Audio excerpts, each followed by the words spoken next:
आलसी आदमी और भगवान की योजना, सीख देती कहानी।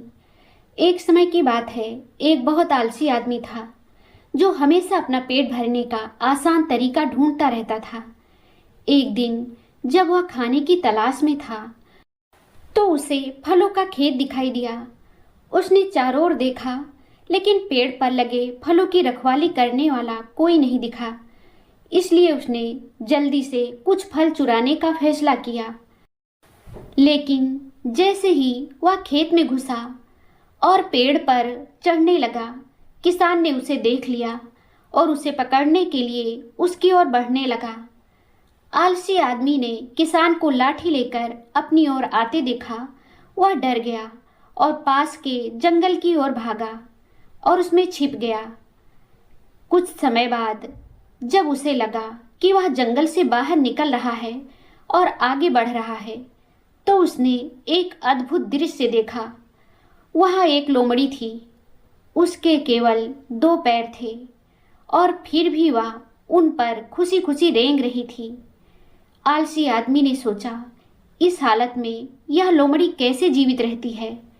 लोमड़ी दौड़ नहीं सकती, वह अपना पेट कैसे भरती होगी या दूसरे जानवरों के खतरे से कैसे बचती होगी। अचानक उसने देखा कि शेर अपने मुंह में मांस का टुकड़ा लिए लोमड़ी की ओर आ रहा है। सारे जानवर भाग गए और आलसी आदमी अपनी जान बचाने के लिए पेड़ पर चढ़ गया। लेकिन लोमड़ी वहीं खड़ी रही, क्योंकि वह 2 पैर पर दौड़ नहीं सकती थी। लेकिन आगे जो हुआ उसने आलसी आदमी को चौंका दिया। शेर ने अपने मुंह में रखा मांस का टुकड़ा लोमड़ी के लिए छोड़ दिया। आलसी आदमी भगवान की करतूतें देखकर खुश हो गया। उसने सोचा कि भगवान, जो सब कुछ बनाने वाला है, हमेशा अपनी बनाई हुई चीज़ों की देखभाल के लिए कोई ना कोई योजना जरूर रखता होगा।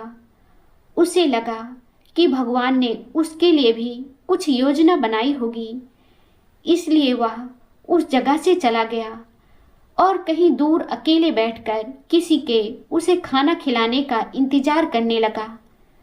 समय बीतने लगा और वह सड़क की ओर देखता रहा, अपने खाने का इंतजार करता रहा। वह 2 दिन तक बिना कुछ खाए वहीं बैठा रहा। आखिरकार भूख बर्दाश्त ना कर पाने के कारण वह जाने लगा। रास्ते में उसकी मुलाकात एक वृद्ध ऋषि से हुई। उसने ऋषि को अपने साथ हुई सारी घटना बताई। ऋषि ने पहले उसे कुछ भोजन और पानी दिया। भोजन करने के बाद उस आलसी व्यक्ति ने ऋषि से पूछा, हे ज्ञानी, भगवान ने लंगड़े लोमड़ी पर दया दिखाई, लेकिन भगवान मुझ पर इतना क्रूर क्यों थे। मुस्कुराते हुए उस बूढ़े ऋषि ने कहा, यह सच है कि सृष्टिकर्ता की सबके लिए एक योजना होती है। तुम भी स्पष्ट रूप से ईश्वर की योजना का हिस्सा हो। लेकिन पुत्र, तुमने उनके संकेत को गलत समझा। वे नहीं चाहते थे कि तुम लोमड़ी की तरह बनो, वे चाहते थे कि तुम शेर की तरह बनो। शिक्षा, यह कहानी हमें सिखाती है कि ईश्वर हर किसी की सहायता करता है, लेकिन सहायता पाने के लिए हमें प्रयास भी करना होता है। केवल भाग्य या ईश्वर पर बैठकर निर्भर रहना आलस्य है, जबकि कर्म करना ही सच्चा धर्म है। ईश्वर हमें लोमड़ी की तरह दूसरों पर निर्भर बनने के लिए नहीं, बल्कि शेर की तरह साहस, मेहनत और आत्मनिर्भरता के साथ आगे बढ़ने के लिए प्रेरित करता है। जीवन में सफलता उसी को मिलती है जो परिस्थितियों से सीख लेकर स्वयं के प्रयास से आगे बढ़ता है। अक्सर हम संकेतों को गलत समझ लेते हैं। ईश्वर ने हर किसी को अपनी भूमिका निभाने के लिए शक्ति और क्षमता दी है। हमेशा चीजों को सकारात्मक रूप से देखना सीखें और खुद को जरूरतमंदों की मदद करने की मजबूत स्थिति में पाएं। आसान रास्ता ना चुनें, सही चुनाव करें।